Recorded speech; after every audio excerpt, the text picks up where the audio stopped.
12 তারিখে আপনারা সিদ্ধান্ত দিবেন। এই সিদ্ধান্ত দেওয়ার অধিকার, এই সিদ্ধান্ত দেওয়ার অধিকার ফিরিয়ে আনার জন্য 15টি বছর যে ব্যক্তি লড়াই করেছে, 15টি বছর আমার যে বিপ্লবী মহান বিপ্লবী হাজার মাইল দূরে বসে থেকে আপনাদেরকে নিয়ে, আপনাদের আগামী দিনের ভবিষ্যৎ তরুণ সমাজকে নিয়ে গণতান্ত্রিক ভাবে রাজপথে দাঁড়িয়ে লড়াই সংগ্রাম করে গত 5ই আগস্ট 2024 একটি সফল বিপ্লব সমাপ্ত করে সেই বিপ্লবী একবার ভেবে দেখুন, সেই বিপ্লবী আজ দাঁড়িয়ে আছে একা, তার বাপ নেই, মা নেই, ভাই নেই, সে শুধু দাঁড়িয়ে আছে একা। এখনো স্টিলের মতো দাঁড়িয়ে আছে, উনি শুধু দাঁড়িয়ে আছে।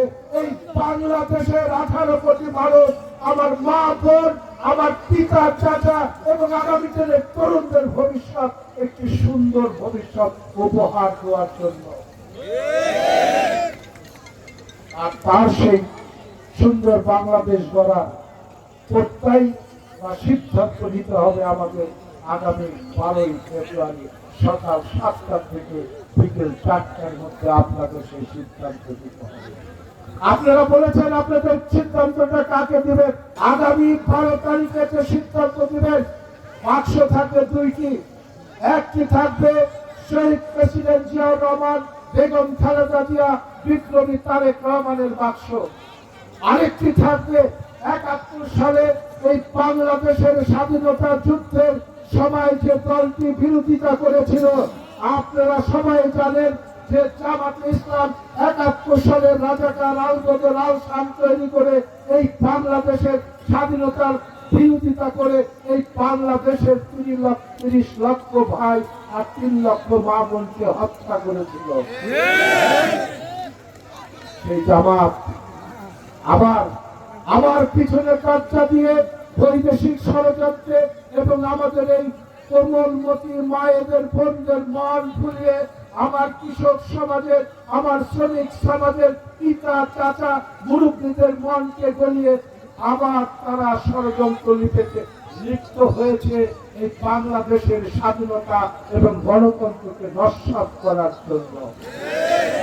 স্বাধীনতা বিরোধী, আমার মা বোনদের ইজ্জত লুণ্ঠনকারী, আমার ভাইদের হত্যাকারী, মানুষের রক্ত কেটে যেখানে সেখানে ফেলে রাখার যে ষড়যন্ত্র রাজনীতি তারা চালিয়েছে, সেই স্বাধীনতা বিরোধী গণতন্ত্র বিরোধী জামাতের পক্ষে সিদ্ধান্ত দিবে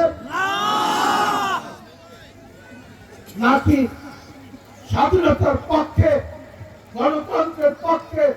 আগামীতে বাংলাদেশের স্বাধীনতা থাকবে, গণতন্ত্র থাকবে, কৃষকের ভাগ্যের পরিবর্তন হবে, আমার মায়েদের ভাগ্যের পরিবর্তন হবে, বোনদের ভাগ্যের পরিবর্তন হবে, মা বোনেরা নিজেরা স্বাবলম্বী হবে, মাথা উঁচু করে দাঁড়াবে, আমার কৃষক ভাইদের আর কোনো সমস্যা থাকবে না, শ্রমিক ভাইরা ন্যায্য মূল্য পাবে, আমার তরুণ ভাইরা বেকার ভাতা পাবে। সেই যে স্বাধীনতা পক্ষের শক্তি, সেই প্রেসিডেন্ট জিয়াউর রহমানের বাক্স, খালেদা জিয়ার বাক্স আর জনাব তারেক রহমানের যে বাক্সে, আপনারা কি সেই বাক্সে আপনাদের গুরুত্বপূর্ণ সিদ্ধান্ত দিবেন? ধন্যবাদ আপনাদের সবাইকে।